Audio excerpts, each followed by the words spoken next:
నేటితో ప్రచారానికి తెరదింపడంతో కాంగ్రెస్ పార్టీ తరఫున బరిలో ఉన్న యువ నాయకుడు గొల్లపల్లి శ్రీనివాస్ అశోక్ తన అభిమానులు, నాయకులు, కార్యకర్తలతో ఇసుకేస్తే రాలనంతగా పెద్ద ఎత్తున యానాం ప్రజలతో యానాం పురవీధులలో రోడ్డు షో నిర్వహించారు. అడుగడుగున నీరాజనాలు పలికి గజమాలలు వేసి స్వాగతం పలికారు. గురువారం ప్రతి ఒక్కరూ తమ అమూల్యమైన ఓటును హస్తం గుర్తుకు వేసి అఖండమైన మెజారిటీ ఇచ్చి గెలిపించాలని కోరారు. ప్రతి ఓటరు విజ్ఞతతో ఆలోచించి గత 5 సంవత్సరాలుగా ఎలా స్వేచ్ఛగా జీవించారో అదే స్వేచ్ఛకు పట్టం కట్టాలని హస్తం గుర్తుకు ఓట్లు వేసి కాంగ్రెస్ పార్టీని అత్యధిక మెజారిటీతో నిలపాలని యానాం ప్రజలను కోరారు. నేటితో ప్రచారానికి తెరదింపడంతో కాంగ్రెస్ పార్టీ తరఫున బరిలో ఉన్న యువ నాయకుడు గొల్లపల్లి శ్రీనివాస్ అశోక్ తన అభిమానులు, నాయకులు, కార్యకర్తలతో ఇసుకేస్తే రాలనంతగా పెద్ద ఎత్తున యానాం ప్రజలతో యానాం పురవీధులలో రోడ్డు షో నిర్వహించారు. అడుగడుగున నీరాజనాలు పలికి గజమాలలు వేసి స్వాగతం పలికారు. గురువారం ప్రతి ఒక్కరూ తమ అమూల్యమైన ఓటును హస్తం గుర్తుకు వేసి అఖండమైన మెజారిటీ ఇచ్చి గెలిపించాలని కోరారు. ప్రతి ఓటరు విజ్ఞతతో ఆలోచించి గత 5 సంవత్సరాలుగా ఎలా స్వేచ్ఛగా జీవించారో అదే స్వేచ్ఛకు పట్టం కట్టాలని హస్తం గుర్తుకు ఓట్లు వేసి కాంగ్రెస్ పార్టీని అత్యధిక మెజారిటీతో నిలపాలని యానాం ప్రజలను కోరారు.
అశోక్ గారి బండి ముందు ఉండాలి, కొంచెం సైడ్ ఇవ్వండి.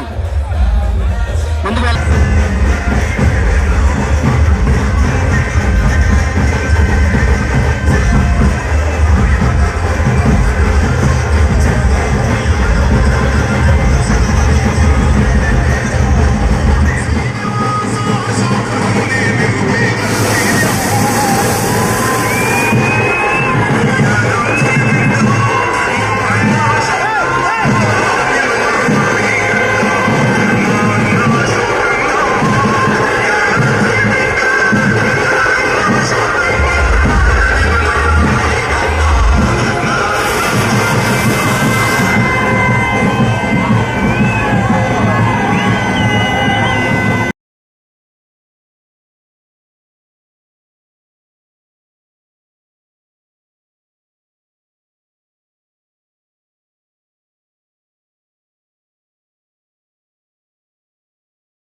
అయితే వాళ్ళ ఫ్రెండ్స్ అందరితో కూడా ఇక్కడే కూర్చొని ఇక్కడే గడిపిన రోజులు కాబట్టి ఖచ్చితంగా ఇది నాకు చాలా స్పెషల్ మూమెంట్. యానం ప్రజలందరికీ కూడా చెప్పాల్సిన విషయం ఒకటి, ఈ 5 సంవత్సరాలు కూడా ఎంత ఇబ్బంది పెట్టారో, ఎన్ని అవమానాలు పడ్డామో ప్రతి ఒక్కరికి కూడా గుర్తుంది. ఈ రోజు కాంగ్రెస్ పార్టీ గెలిచిన తర్వాత మళ్ళీ మనం ఎమ్మెల్యే అయ్యి మళ్ళీ వైద్యలింగం గారు మాట ఇచ్చారు, మంత్రిని చేస్తానని చెప్పి. అతనిలో ఇక్కడ మా నాన్న మీద గెలిచి ఆ రోజు విర్రకు వీగిపోయిన రోజు ఇక్కడ అందుకు చూడండి. అలా మనం విర్రవీగిపోకుండా గెలిచిన తర్వాత కూడా అంబేద్కర్ గారికి దండేసి గౌరవంగా వెళ్ళాం. కానీ 5 సంవత్సరాల ఇబ్బందికి కూడా కేవలం కోరుకునేది ఒకటే, ప్రతి ఒక్కరి ఇంటికి కూడా వెళ్ళాను నేను. ఇప్పుడు మొన్నటి మీద చాలా ఇబ్బందులు ఉన్నాయి, మొన్నటి మీద చాలా కష్టాలు ఉన్నాయి, ఇంకా కేవలం భయాలు ఆందోళనలతో ఎన్నో ఇబ్బందులు.